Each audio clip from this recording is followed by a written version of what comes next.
Զրուցում են քաղաքագետ Սուրեն Սուրենյանցի հետ։ Պարոն Սուրենյանց, Սահմանադրական դատարանը ի վերջո արդեն վարույթ է ընդունել ընդդիմադիրների դիմումը, որը վիճարկում է հեծի վերաբերյալ հրատապ կարգով ընդունված օրենքների սահմանադրականությունը։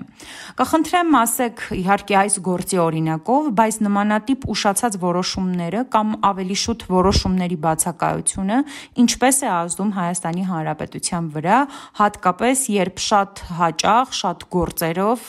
դրանք հասնում են միջազգային ատյաններ ու Հայաստանի կառավարությունը պարտություն է կրում։ Ձեր հարցի մեջ արդեն կա ըստերության պատասխան, ընդհանրապես սեփականության վերաբաժանման որևէ փորձ, որը ժողովրդական լեզվով կոչվում է կուլակաթափություն։ Շատ մեծ բացասական ազդեցություն ունի որևէ երկրի համար։ Առաջինը դա խարխլում է ներդրումային միջավայրը, այսինքն այլ խոշոր ներդրողներ կզգուշանան այդ երկրում որևէ ներդրում անել։ Հայաստանում առանց այդել միջազգային մեծ ներդրումային նախագծեր չկային, հիմա հետի պատմությունից հետո դրանք ավելի քիչ կլինեն։ Երկրորդը,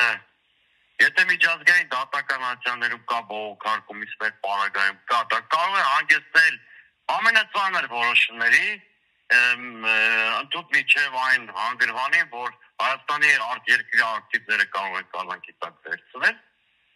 Եվ վերջապես երրորդը մեծանալու է սոցիալական լարվածությունը։ Անխուսափելիորեն հետի շուրջ ստեղծված այս վիճակը բերելու է բյուջեի վրա նոր բեռի ավելացման, իսկ այդ նոր բեռի ավելացումը կարող է կոմպենսացվել, եթե օրինակ ժողովրդին մատակարարվող էլեկտրաէներգիայի հոսանքի գինը բարձրանա։ Պարոն Սուրենյանց, այս հաշվարկները այսօրվա մեր կառավարությունը չի անում, թե անում է ուղղակի կան իր համար ավելի կարևոր առաջնահերթություններ։ Կառավարությունը դա չի հետաքրքրում, իրենց համար կան առաջնահերթություններ։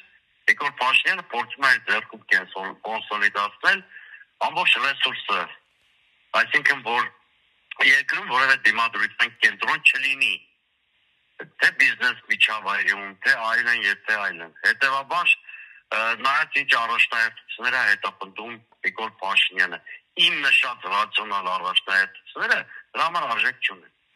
Իսկ իրենց համար որ առաջնահերթություններն են խանգարում սրանք ընդունել որպես առաջնահերթություն ձեր նշածները։ Նա փորձում է իր իշխանությունը վերարտադրելու, նաև Ադրբեջանի եւ Թուրքիայի վասալիտետի պայմանները բավարարելու նպատակով նա ցկտում է Հայաստանում հաստատել տոտալիտար կառավարում, միայնական կառավարում, որը ենթադրում է, որ իր ազդեցությունից դուրս տնտեսական, քաղաքական, հոգևոր էլիտա չպիտի լինի։ Այլ տոտալ անհանդուրժողականությունը եւ այն ինչ որ մենք տեսնում ենք դրա հետևանք է։